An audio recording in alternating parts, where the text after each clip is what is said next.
अब हम फाइंड करना सीखेंगे किसी भी नंबर का एलसीएम और एचसीएफ निकालना, ठीक है।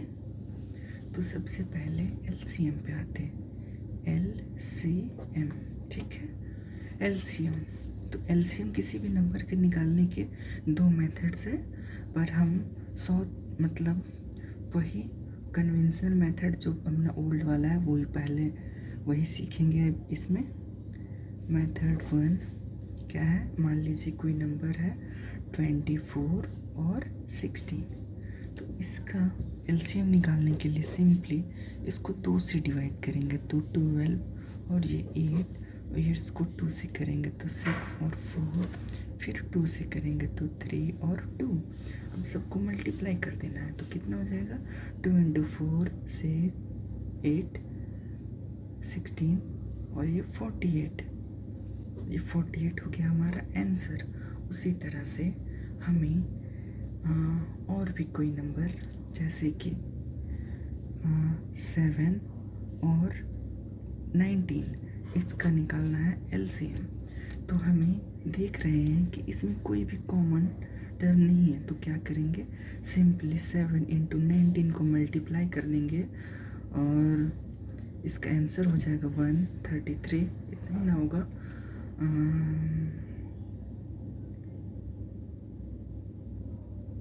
इतना ही होगा। चलिए उसके बाद अब हम आ जाते हैं एचसीएफ पे। ये तो आपको आता होगा इसलिए उतना इस पे ध्यान नहीं दे रहे। अब आ जाते हैं एचसीएफ पे। किसी भी नंबर का एचसीएफ निकालने के दो मेथड्स हैं, पर हम जो बता रहे वो इजी वाला बता रहे। इजी वाला वो ऐसे इस प्रकार से कि मान लीजिए कोई नंबर है 8, 4 और 6, हमें इसका एचसीएफ निकालना है। तो क्या करेंगे, यहाँ पे ऐसे इसको 8 लिखेंगे और 8 को वही फैक्टराइज करेंगे। 8 है, 8 को करेंगे 2 इंटू 2, फिर से मतलब 4 2 और ये 2, तो यहाँ लिख देंगे 2 इंटू 2 इंटू 2। उसी तरह 4 को करेंगे तो क्या हो जाएगा, 2 इंटू 2। 6 है तो 6 को यहाँ 6 लिख देंगे, और 6 कैसे होगा, 2 इंटू 3। अब यहाँ ध्यान देने वाली बात है कि यहाँ एचसीएफ क्या होगा इसका, तो इसमें जो सब में कॉमन होगा, इसमें ये तीनों में जो कॉमन होगा वही हो जाएगा हमारा एचसीएफ।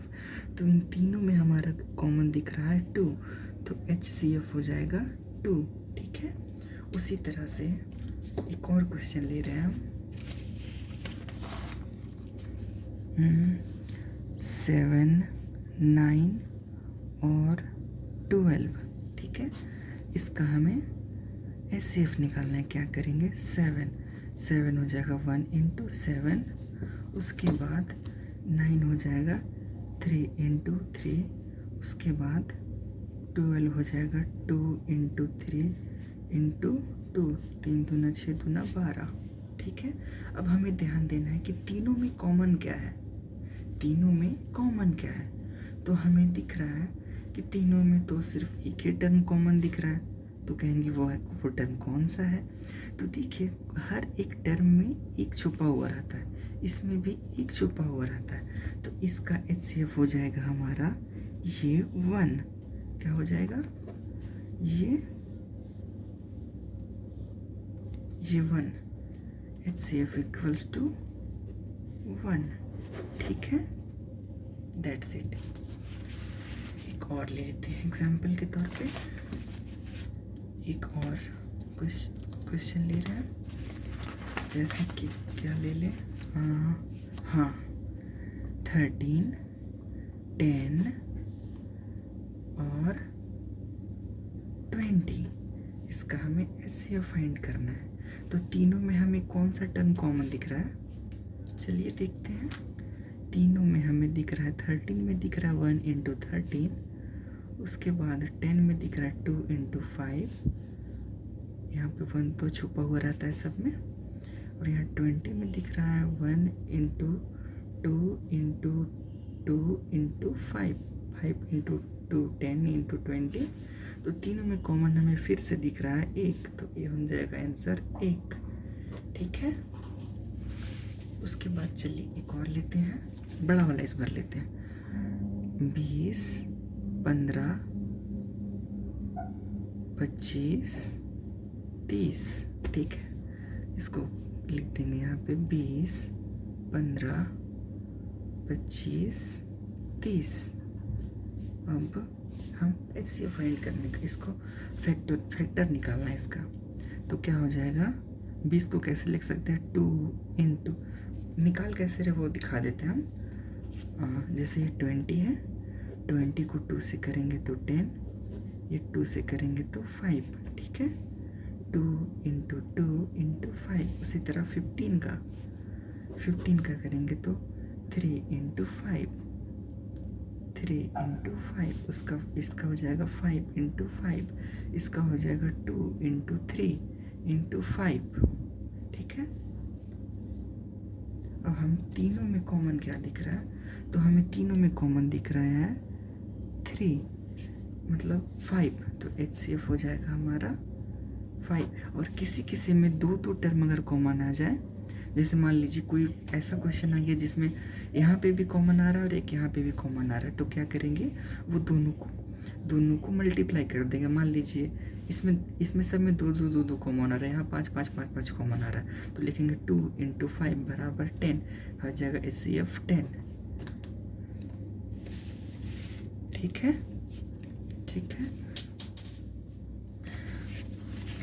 उसके बाद एक और चीज़, एडवांस चीज़ सिखाते हैं आपको। जैसे कि क्वेश्चन ले रहे हैं हम, 1/2, 3/4, 5/6, ठीक है। तो हमें इसका HCF एंड LCM दोनों फाइंड करना है, ठीक है। कैसे फाइंड करेंगे, चलिए देख लेते हैं। क्या करेंगे कि अगर HCF फाइंड करना हो, HCF, तो HCF फाइंड करने के लिए हमें ये जो ऊपर वाला नंबर दिख रहा है ना, इसका HCF लेना पड़ेगा और नीचे वाले का LCM। कैसे वो बताते हैं। HCF ऑफ 1, 3, 5, ठीक है, अपॉन में LCM ऑफ 2, 4, 6, ठीक है। तो 1, 3 और 5 का HCF क्या हो जाएगा, सब में क्या कॉमन दिख रहा है आपको, ये तीनों में सब में सिर्फ एक ही कॉमन दिख रहा है ना, तो इसका HCF हो जाएगा 1, ठीक है। अब यहाँ पे देखिए 2, 4 और 6 है, 2, 4 और 6, इन तीनों में क्या आपको कॉमन दिख रहा है, तो हमें कॉमन दिख रहा है 2, यहाँ पे 2, 2, 2, मतलब इसका LCM हो जाएगा 2, 2 एकम 2, नहीं सॉरी, हम इससे बता दिए 2 इंटू 2 और ये 2 और ये 3, तो इसका LCM क्या हो जाएगा, 3 दूना 6 दूना 12, 1/12, ये हो गया इसका आंसर। अब अगर यही हमें LCM इस नंबर का निकालना होता तो क्या करते हैं, वो देखते हैं अब। तो अगर हमें LCM निकालना होता तो ऊपर में LCM लिख देते हैं, ऊपर वाले नंबर का LCM निकाल दें, जैसे 1, 3, 5 का अब LCM निकालेंगे और नीचे जो है अब HCF निकालेंगे, 2, 4, 6 का HCF निकालेंगे। एकदम सिमिलरली, एकदम सिंपली भाषा में समझना है कि अगर हमें HCF निकालना हो तो ऊपर वाले का HCF निकालेंगे और नीचे वाले का LCM निकालेंगे, और अगर हमें LCM निकालना हो तो ऊपर वाले का LCM और नीचे वाले का HCF। जैसे हमें यहाँ LCM निकालना है तो ऊपर वाले का LCM निकाल रहे हैं और नीचे वाले का HCF निकाल रहे हैं, तो ऊपर वाले का LCM कितना हो जाएगा, 5 दिया 15, LCM हो गया 15। यहाँ पे HCF क्या हो जाएगा, यहाँ पे 15 कैसे आप दिखा देते हैं, 1, 3, 5, 3, 1, मतलब सिंपली इसको गुना कर दिए क्योंकि कुछ कॉमन नहीं है। उसके बाद यहाँ 2, 4 और 6, 2, 4 और 6, इन तीनों का HCF निकालेंगे तो क्या आ जाएगा, 1 इंटू 2, 2 इंटू 2, 2 इंटू 3, तीनों में कॉमन दिख रहा है सिर्फ 2, तो हमारा HCF हो गया 2, तो आंसर हो जाएगा यहाँ पे 15/2, ये हो गया LCM। हाँ LCM। मतलब इस नंबर का एलसीएम हमारा ये हो गया और इस नंबर का एचसीएफ हमारा ये हो गया, ठीक है। वैसे एग्ज़ाम में पूछा नहीं गया है, बट मतलब ये कभी अगर पूछ दिया तो इसके लिए है, ठीक है। बस थैंक यू।